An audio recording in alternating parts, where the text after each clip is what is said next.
So Leute, heute kommen wir zu meinem zweiten Video. Diesmal haben wir einen Skoda Octavia 1,9 TDI aus Baujahr 2005, bei dem das Thermostat defekt ist. Merkt man einfach daran, dass halt einfach jetzt gerade bei den kalten Temperaturen der Motor sehr spät warm wird, also die 90 Grad sehr spät erreicht.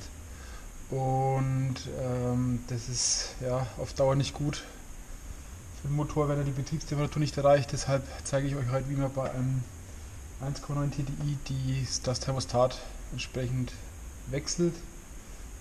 Das gleiche gilt auch für einen Golf 5, glaube ich Charan, alles was mit 1,9 TDI quer eingebauten Motor zu tun hat. Hier könnt ihr das Thermostat sehen, was ich mir geschossen habe.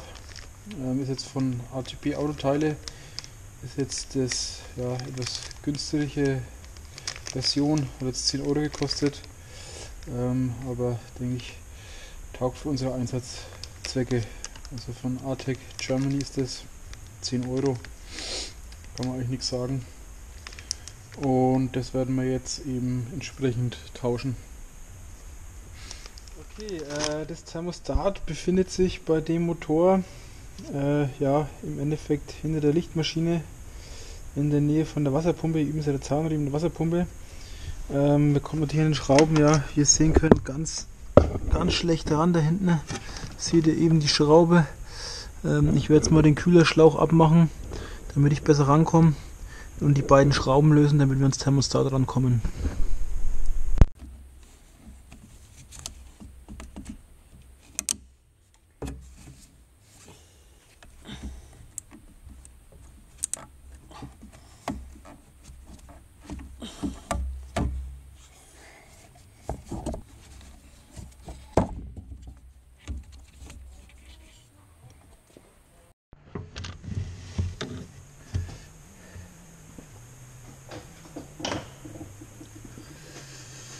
So, jetzt kann man das Thermostat sehen.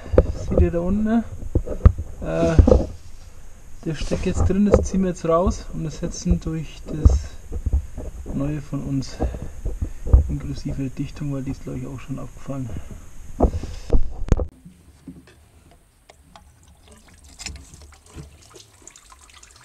Ja, so sieht dann das alte Thermostat aus.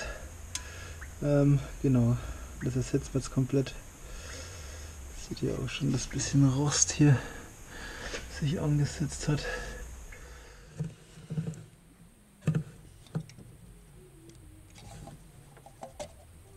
Das ist jetzt das neue Thermostat. Wichtig ist bloß, dass ihr den O-Ring richtig drauf tut, dass sich der nicht verzwickt, dass der richtig abdichten kann.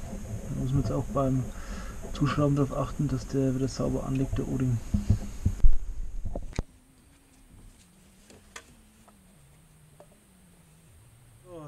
An die Schrauben kommt man ganz schlecht dran.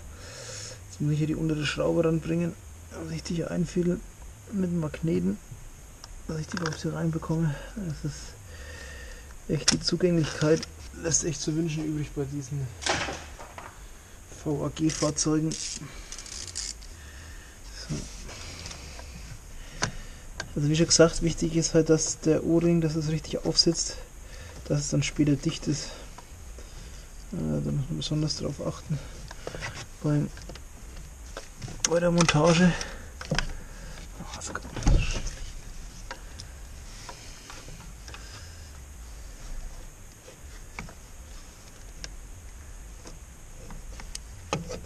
Wenn ihr dann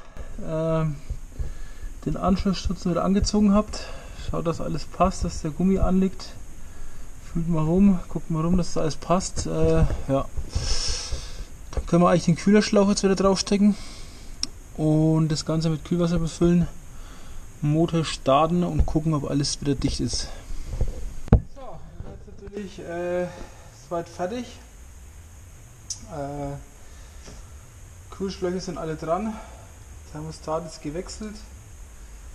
Kühlwasser habe ich jetzt vorhin schon aufgefüllt wieder vom Behälter, vom Auffangbehälter, habe ich jetzt mal hier offen gelassen. Das heißt, wir lassen uns das Auto mal um und gucken, ob unten alles dicht ist. nicht, dass uns irgendwo das Kühlwasser ausläuft. Jo, scheint soweit alles dicht zu sein. Füllen wir die Felder hier noch offen.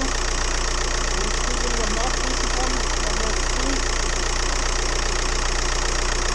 Und dann schauen wir nach unten. Am Motor ist soweit alles dicht.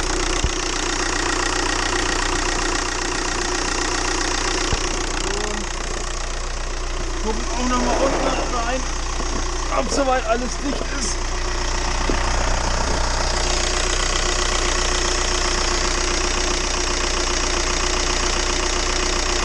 Also es sieht ganz gut aus.